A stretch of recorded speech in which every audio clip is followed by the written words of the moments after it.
a world ruled by crowns and calculation, the chessboard is the battlefield. And every cycle, one tournament decides who gets to knock on the champion's door. The FIDE candidates. But to reach the candidates, you don't get invited. You earn it. Some qualified by winning when it mattered most. Some by piling up results until nobody could ignore them. Some by outlasting everyone in the longest races on the calendar. 8 golden tickets, claimed through the circuit, the World Cup, the Grand Swiss, and the rating. Guys, I have to say, I'm watching the promo right now, the FIDE candidates. I just want to give my little hot take here. We obviously have some really amazing players, guys. This is just my perspective. I'm going to say this. I've come to the conclusion that literally out of all 8 players, guys, I think that we could be really surprised who wins this candidates tournament. I truly believe that it could go to anybody. I've looked into this a ton, and I really do feel that this can go any player's way. I don't feel like there's a clear favorite, guys. At first, I'm like, this is Fabi. This is Fabi time. This is Fabi time. He has to win, right? He's got the most experience. I got back into chess March of 2025, right?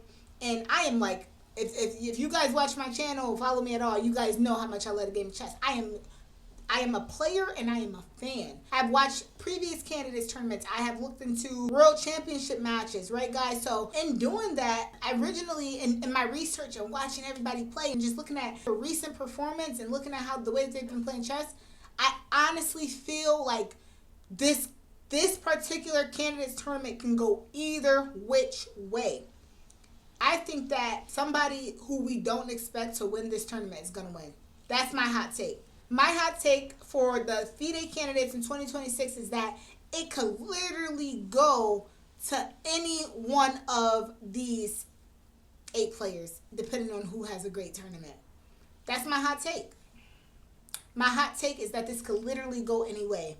At first, when I was looking into it, I was like, Fabi has to win this. This is Fabi's time. This is, he did well in his match against Magnus Carlsen. I believe that was 2018, guys. So I'm like, man, it's got to be Fabi's game. But then I just start looking into Fabi, and I seen his recent performances. I think he just played in the American Cup, and I think he had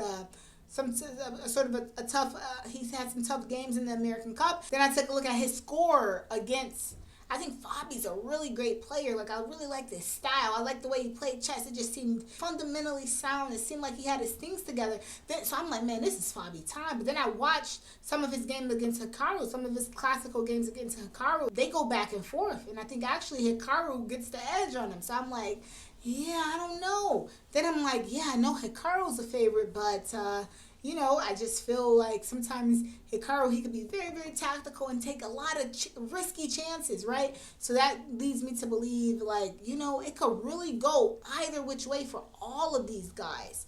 Like, that's my hot take. My hot take is that anybody can win the candidates this year.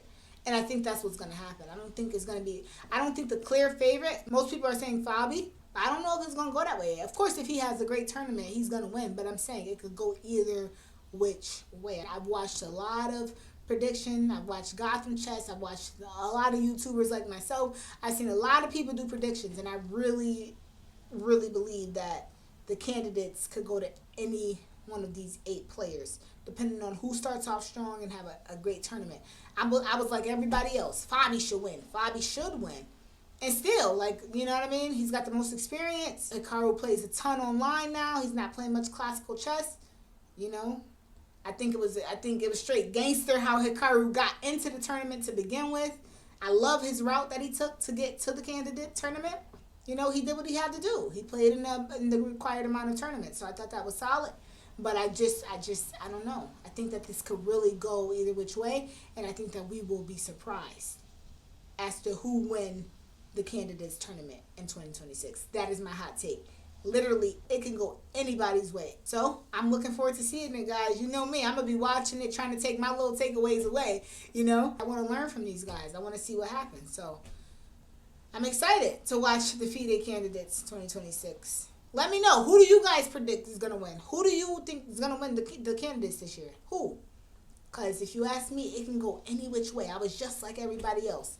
Fabi has to win this thing, I watched a lot of Fabi games over the last year and a half since I've been back into chess, And I'm like, man, Fabi is just so solid and so fundamental and so accurate. But then I see him make some mistakes, you know what I mean? And that's okay. Because, I mean, he's not a computer, right? And then I see his performance against Hikaru, and it's like they go back and forth. And I believe that actually Hikaru has won more games. And it's like, that's not a good sign, you know what I mean? Because maybe if Hikaru gets too tactical with him, maybe he'll have a problem with dealing with Hikaru. And then Hikaru's downfall is maybe he plays too tactical and too risky against one of these guys and lose some games because of it. So I really think that this could go either which way. I think that we will have an upset. I think there's going to be an upset. I think all these guys, are capable of winning. I think there's some people who are obviously not likely to win, but I think the people who are in that middle space, like, wouldn't be surprised but could win, I think it's going to go one of those guys. I think it's going to really, really come down to who has the best tournament performance. Who has the best tournament performance and who performs the best at that time. I don't think there's a clear favorite. I don't. I really don't. So let's see here. Race. Now, the slate is wiped clean. In 2026, the final trial is set in Cyprus. 14 rounds, no hiding place. Another 8 tickets earned the hard way. Now, 1 seat remains, 1 challenger. The ticket gets you in the room, but the room decides who moves forward. 2 tournaments, 1 destination, and only 2 names that leave with the next chapter. The FIDE Candidates 2026. Don't miss a move. Seat remains. And shout out to all the girlies who's going to be playing in the FIDE Candidates this year. I will be locked in. I am super duper excited to watch the ladies compete and see who walks away with what and see who does the thing. I think that I think this is going to be solid. This is going to be I know Divya. I know Tan, I know Vaishali. This is Divya, this is Tan, I know Vaishali. And I'm familiar with her as well. So guys, I'm just excited to watch it and pay attention to it and see what actually happens. I actually covered a game between these two on my channel. You guys could watch it right here. They played in a Rapid tournament in 2025, and I actually talked about their game. Something happened in their game that taught me something very, very good about chess. It was, what happened in the game? Oh, yeah. Grandmaster Tan was completely winning the game against Grandmaster Vaishali, and then she just blundered. She blundered her back rank, and then she was able to checkmate her. So, again, this could go either which way. I think Divya, she's really, really solid. She's been playing very, very well lately. I watched her in the Prague International. She seems very, very well prepped in her openings. She got her openings together. So, I'm just a chess fan at the end of the day. You guys know me. I'm trying to improve every single day and get better. Super duper excited about this tournament. I think for the guys, it could go either which way. And for the women, I'm just excited to watch some good chess. All right, guys. Thank you so much for watching this video. That's my hot take. Anyone can win the FIDE Candidates title this year. And then they will go on to face the real champion, Gukesh himself, who has not been playing well whatsoever. I also watched him in the Prague International, and I was very, very surprised to see what I saw. So it's hard for me to say if he'll win the World Championship or not. I got to watch the FIDE Candidates and see, how the guys perform, and then I'll make a prediction based off of that and see if they could beat Gukesh. The way Gukesh has been playing lately, he could definitely, his title is very well in jeopardy, but we got to see, are these guys playing better than he's been playing? Let's take a look. I'm very excited to watch the candidates this year. Thank you so much for watching this video. Let me know, who do you think is going to win the FIDE Candidates this year? Both men and women. Talk soon.